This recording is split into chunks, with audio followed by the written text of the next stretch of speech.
जय श्री राम।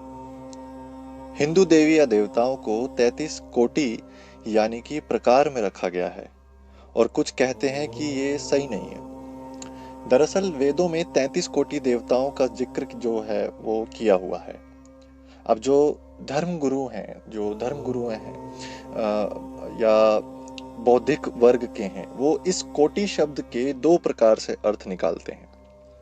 कोटि शब्द का एक अर्थ तो करोड़ हो गया और दूसरा अर्थ हो गया प्रकार यानी कि श्रेणी।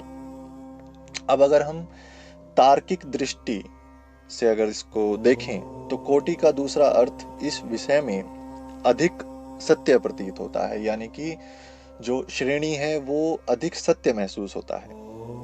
यानी कि 33 प्रकार की श्रेणी है, 33 प्रकार के देवी देवता हैं। परंतु शब्द व्याख्या या अर्थ व्याख्या के आधार पर देखें तो इसको फिर लोग अपनी अपनी समझ के अनुसार 33 करोड़ मानते हैं। आज इसी वीडियो के माध्यम से 33 कोटि क्या हैं और उनके क्या क्या नाम हैं वो बताने का प्रयास है। वेदों में जिन देवताओं का उल्लेख किया गया है उनमें से अधिकतर प्राकृतिक शक्तियों के नाम हैं, जिन्हें देव कहकर संबोधित किया जाता है। दरअसल वे देव नहीं हैं। देव कहने से उनका महत्व जो है प्रकट होता है। अब अलग अलग तरह के देवों की अलग अलग प्रकृति होती है और अलग अलग प्रकृति होने से उनकी अलग अलग शक्तियां भी हैं। यहाँ ध्यान देने वाली बात यह है कि कुछ जगह पर वैदिक ऋषि इन प्राकृतिक शक्तियों की स्तुति करते हैं और कुछ जगह पर वे अपने ही किसी महान पुरुष की इन प्राकृतिक शक्तियों से तुलना करके उनकी स्तुति करते हैं। तो ये अपने अपने हिसाब से दो तरह की स्तुति हो गई। अब जैसे उदाहरण के तौर पर इंद्र नामक एक बिजली और एक बादल भी होता है, यानी कि इंद्र देव जो हैं वो बिजली का प्रतीक माने गए हैं और बादल भी माने जाते हैं। वहीं इंद्र नामों से आर्यों को एक वीर राजा भी मिला है। तो कुछ वैदिक ऋषि उस राजा की भी स्तुति करते थे, इंद्र देवता की या इंद्र राजा की। ठीक है, तो इस तरह का ये उदाहरण है। अब ये अव्यय कौन कौन से हैं? सबसे पहले तो हम ये जानते हैं कि 33 अव्ययों में से 8 तो वसु होते हैं।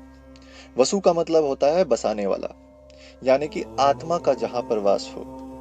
ये 8 वसु हैं धरती, जल, अग्नि, वायु, आकाश, चंद्रमा, सूर्य और हमारे नक्षत्र। ये 8 वसु प्रजा को बसाने वाले यानी कि उसको धारण या पालने वाले होते हैं। फिर आते हैं इसके बाद 11 रुद्र। दरअसल ये जो रुद्र शरीर के अव्यय होते हैं। जब ये अव्यय एक एक करके शरीर से निकल जाते हैं या ये कह लो कि ये इनका रोदन होता है, तब मनुष्य को मृत घोषित कर दिया जाता है। यानी कि जब मनुष्य मर जाता है तो उसके भीतर से ये 11 रुद्र निकल जाते हैं, जिनके निकलने के बाद उसे मृत मान लेते हैं। शरीर से निकलने वाले इन रुद्रों के नाम हैं प्राण, अपान, व्यान, समान, उदान, कुर्म, किरकल, नाग, देवदत्त और धनंजय। इनका जिक्र हमने कुछ पहले की वीडियो में भी किया है। शरीर की वीडियो में हमने आपको इसके बारे में विस्तार से कुछ बताया था कि ये इस तरह की कुछ वायु होती हैं शरीर के अंदर, इन्हीं को ही रुद्र का नाम दिया गया है। तो प्रथम 5 जो है प्राण है और दूसरे 5 जो है उप प्राण है, ये भी बताया है। अंत में 11वां जो है वो जीवात्मा होता है। तो ये 11 रुद्र जब शरीर से निकल जाते हैं तो सगे संबंधी रोने लगते हैं, यानी कि मृत्यु जो है मर जाता है। इसीलिए इन्हें कहते हैं रुद्र। कुछ ऐसी ही परिस्थिति हम इस समय अपने परिवार में देख रहे हैं, जिसका कारण यह है कि बहुत ही कम वीडियो बनाने का समय मिलता है, तो उसके लिए क्षमा। अब देखिए 33 कोटि में से 11 रुद्र हो गए, 8 वसु हो गए और अब आते हैं 12 आदित्य। आदित्य का मतलब होता है सूर्य। भारतीय जो कैलेंडर होता है वो सूर्य पर ही आधारित होता है। समय के 12 माह होते हैं, 12 महीने। ये जो धरती है यहाँ पर एक मापदंड है समय। जब मृत्यु होती है और आत्मा परलोक सिधारती है तो वहां पे ये मापदंड शून्य हो जाता है, यानी कि वहां पे समय जैसी कोई चीज नहीं होती। समय सिर्फ धरती पर है और इसी वजह से यहाँ पर इस समय के 12 महीने होते हैं। अब 12 महीने हैं तो इन 12 महीनों के 12 आदित्य हैं। इन्हें आदित्य इसलिए कहते हैं क्योंकि ये हमारी आयु को हरते हैं। जैसे जैसे समय बढ़ जाता है हमारी आयु घटती रहती है, यानी कि जैसे जैसे 12 महीने बीतते रहते हैं आयु घटती रहती है। तो ये 12 आदित्य 12 माह के नाम पर हैं। सूर्य की 12 रश्मियां होती हैं। इन 12 रश्मियों को भी इन्हीं की श्रेणी में रखा गया है। तो 8 वसु हो गए, 11 रुद्र हो गए, 12 आदित्य हो गए। इनको कुल मिला के हो गए 31 अव्यय। 32वां हमारा स्वयं इंद्र होता है। इंद्र का अर्थ होता है बिजली या फिर ऊर्जा। और जो हमारा आखिर का अव्यय है 33वां, वो है यज। यज का मतलब होता है प्रजापति, जिससे वायु, दृष्टि, जल, शिल्प शास्त्र हमारा उन्नत हो जाता है, औषधियां पैदा होती हैं। ये 33 कोटि यानी कि 33 प्रकार के अव्यय हैं जिन्हें देव कहा गया है। देव का अर्थ होता है दिव्य गुणों से युक्त। हमें ईश्वर ने जिस रूप में यह 33 पदार्थ या 33 श्रेणी दी है, उसी रूप में उन्हें शुद्ध, निर्मल और पवित्र बनाए रखने का प्रयास करना चाहिए। अब बात करते हैं 33 प्रमुख देवता की। तो 12 आदित्य हो गए, जैसे आपके अंशुमान, आर्यमान, इंद्र, त्वष्टा, ये सब।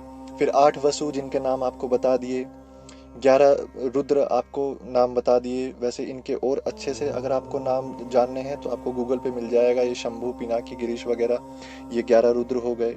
ठीक है, भर्ग, भव वगैरह, ये सब 11 रुद्रों में आते हैं। फिर 2 रह जाते हैं हमारे अश्विनी कुमार, नासत्य और दस्त्र।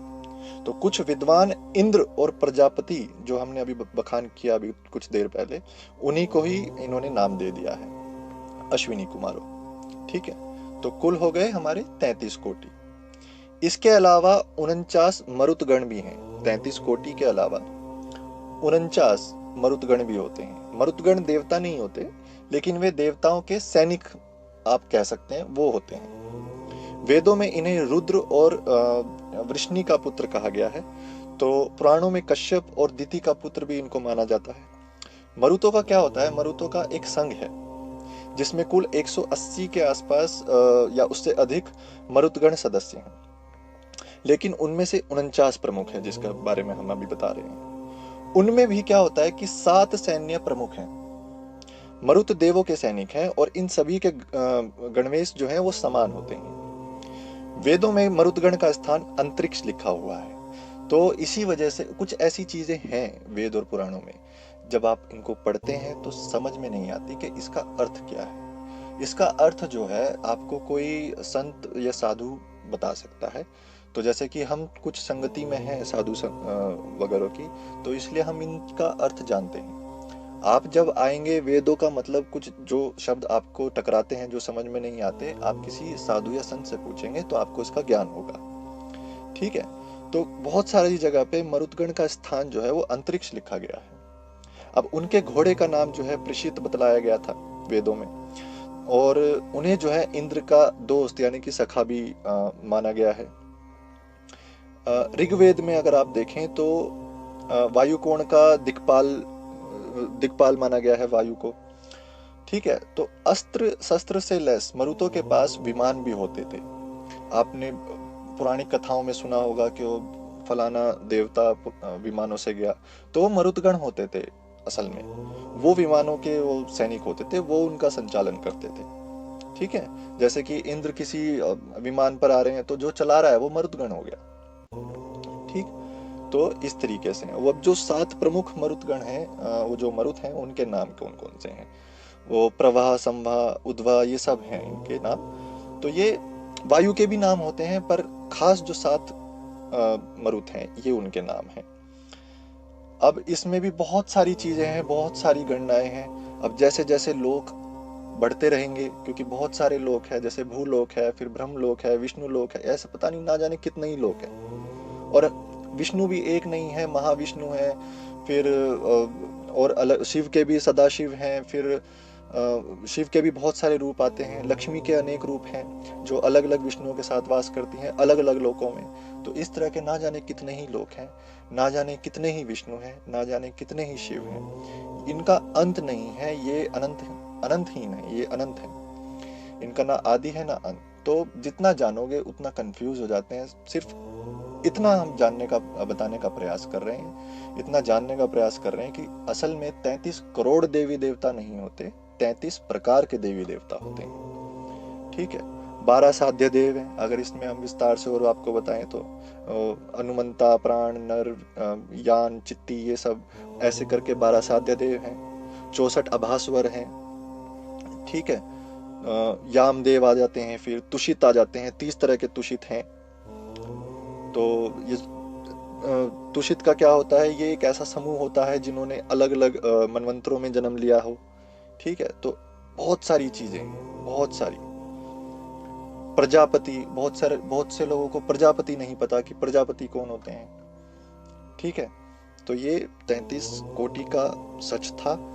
और कितने तरह के देवी देवता हैं उसके बारे में एक छोटी सी व्याख्या थी। तो उम्मीद करते हैं अभी कुछ आपको शायद समझ में आया होगा। इसलिए भ्रम में ना रहें। शास्त्रों को पकड़े रखेंगे तो कभी भी भटकेंगे नहीं। शास्त्रों में चलेंगे तो हमेशा सही ज्ञान मिलेगा, और एक आपका जीवन जो है वो निरर्थक ना होके एक उसको अर्थ मिल जाएगा। जय श्री राम।